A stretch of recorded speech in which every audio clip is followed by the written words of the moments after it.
Buenas noches. Bienvenidos a El Museo del Terror.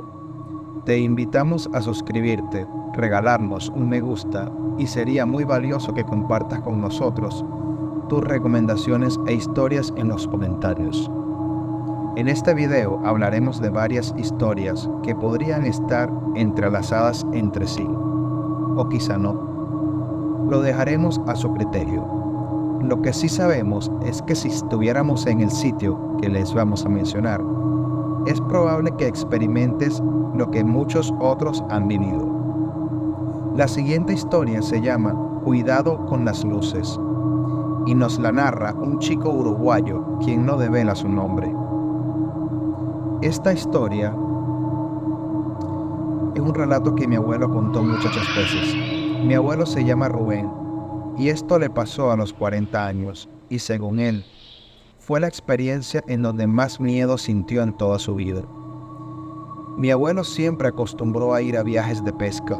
Era de Salto, Uruguay, y allí habían abundantes zonas de monte nativo, con lagunas y ríos. Generalmente iba con sus amigos de toda la vida y pasaban días acampando.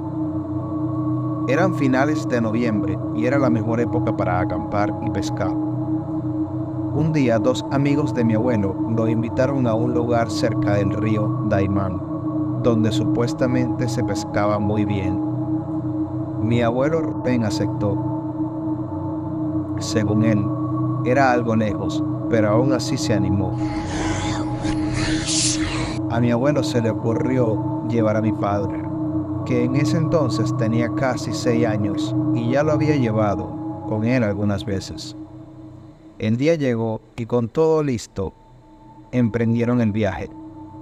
Dice que demoraron 2 horas en llegar al sitio, no al campamento, pero sí a la zona de pesca. Era campo de un estanciero que solo daba permiso a conocidos, así que tocaba entrar a escondidas. Metieron las bicis al monte, lejos de la calle, y las ocultaron entre los matorrales. El guía era Carlos, un amigo del abuelo que había estado en esa zona en otras ocasiones y ya conocía cómo era el terreno. Tardaron 1 hora más en llegar. Era un paisaje muy lindo según el abuelo. Un muy buen lugar para acampar y bien tapado por el monte. El día transcurrió normal. A la noche tiraron la carne a la parrilla, no mucha tampoco, pero lo suficiente para 4 personas. Carlos y Juan, el otro amigo de mi abuelo, fueron los primeros en acostarse, y estaban un poco ebrios, los dos por el vino. Se metieron debajo de un árbol y se pusieron unos abrigos. Por suerte, al ser verano no hacía frío de noche, y con la ropa puesta te alcanzaba. Mi abuelo no tomó mucho, ya que tenía que estar atento por mi padre, y a eso de las 12 del mediodía, se acostaron los dos cerca del fuego. Me cuenta mi abuelo que aproximadamente a las 2 de la madrugada, según la hora de su reloj, lo despierta un murmullo. Abre los ojos rápido cuando ve a Juan, según él, arrodillado a unos metros del fogón, con un rosario en la mano, mientras recitaba un pasaje de la Biblia. El abuelo se para rápido y va hasta donde está Juan, y ahí lo ve llorando. Lo movió un poco, pero no reaccionaba. Entonces noté cómo la zona estaba clara, pero no clara como esas noches de luna en donde está alumbrado, sino clara como si fuese de día. El abuelo miró al cielo y según él, vio lo que describe como 2 bolas de luz de color celeste, moviéndose de un lado a otro y rotando entre ellas. Mi abuelo le gritó a Carlos para que despertara, mientras agarraba a Juan y casi lo arrastraba adentro del campamento.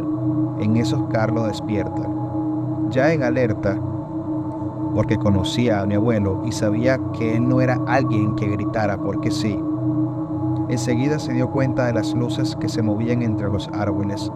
De inmediato deciden irse de la zona. Mi abuelo agarró a mi padre medio dormido y lo llevó en los brazos, seguidos por Juan y Carlos. Según mi abuelo, a partir de ese momento todo empeoró y lo dejó con un temor de acampar para siempre, ya que esas luces lo seguían entre el monte y cuando salieron a campo abierto flotaban a unos 20 metros de altura de ellos y eran muy grandes. Juan gritaba, ya que con enojo, entre citando sus citas bíblicas, Carlos y el abuelo iban concentrados en salir de ahí lo más rápido posible. Entonces, una de esas luces los adelanta varios metros y baja violentamente hasta el suelo, quemando el pasto y enlargando el olor a quemado. Pero sin apoyarse, la luz flotaba a centímetros. Esto hizo que se desviaran y se metieran en el monte otra vez.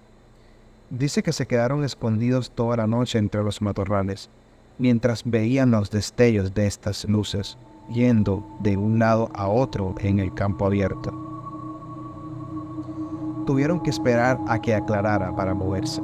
Carlos los guió rápido hasta las bicicletas y se fueron de ahí. En el camino, cerca de la ruta principal, vieron un grupo de hombres quienes iban bien trajeados y claramente desencajaban con el lugar. Nunca más se acercaron a ese sitio. Esto ocurrió en 1975 en Salto, cerca de la frontera con Paysandú. Las tierras de aquella estancia pertenecían a la familia Tomner. Un año después, en el año 1976, sucedió allí el caso de la estancia La Aurora. ¿Se tratará entonces de una experiencia paranormal o simplemente un avistamiento alienígena? No lo sabemos, pero hablaremos un poco sobre este caso. Resulta que durante el año 76 aparecieron los signos de un supuesto contacto extraterrestre. Unas luces tan potentes que lastimaban los ojos de los asustados habitantes de la estancia. Según relatos, llegaron a ver una fuerte luz circular de unos 3 metros de diámetro que descendía en forma de péndulo. Unos instantes después de esa luz, ascendió de forma veloz, introduciéndose en otra de mayores dimensiones, casi al mismo tiempo de este acontecimiento. Se produjo un apagón en la ciudad de Salto, a 10 kilómetros de la estancia, y al día siguiente se observó cómo en el lugar del avistamiento el pasto estaba quemado, al igual que los postes y las ramas de los alambrados. Había un perro calcinado y había un árbol muy grande que, producto de la potente luz, sufrió un agujero, donde ingresaban diferentes especies de pequeños animales, pero no volvían a salir. Allí morían sin despedir olor a putrefacción y disecados. Desde entonces, esta zona ha sido objeto de visitantes de todas partes del mundo, que creían que la estancia era una zona de aterrizaje de naves extraterrestres. Fue visitada por fuerzas militares, por investigadores, periodistas, y todos llegaban a una misma conclusión. Ven luces y sienten energías extrañas. Incluso varios de estos periodistas experimentan la descarga de sus aparatos electrónicos a la hora de grabar. Los que viven en el lugar, otras personas, deciden pensar que es una zona altamente energética, donde realizan ritos de sanación e invocan energía de chamanes. Al final, no sabemos si se trata de una coincidencia o algo que simplemente no podemos explicar. Lo que sí sabemos es que la Aurora guarda un gran secreto que quizá la humanidad jamás podrá develar. ¿Y tú, de qué crees que se trate?